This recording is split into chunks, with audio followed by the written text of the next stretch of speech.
None could have predicted this unexpected turn of events. But today, history is being made in Haiti, a momentous occasion indeed.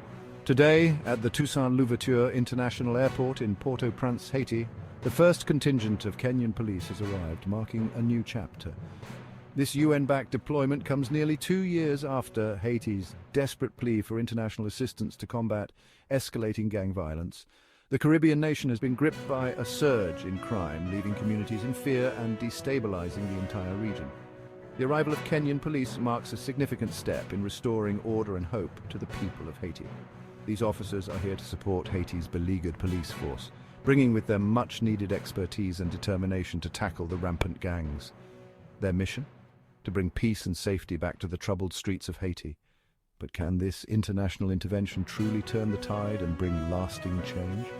Stay tuned as we continue to follow this developing story closely. This is more than just an arrival. It's a beacon of hope for a nation in deep distress. The story of Haiti's struggle and the international community's response continues to unfold. Decades of political instability, natural disasters, and economic hardships have left the nation vulnerable. The 2010 earthquake was a devastating blow, claiming over 200,000 lives. The country's infrastructure was left in ruins, and recovery has been slow and arduous. In recent years, the rise of powerful gangs has plunged Haiti into further chaos. These gangs control entire neighborhoods, instilling fear in residents.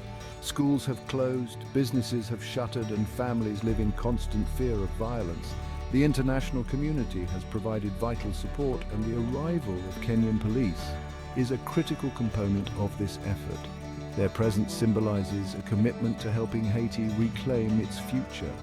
The resilience of the Haitian people is key to overcoming these challenges. Together we can hope for a brighter, safer future for this resilient nation.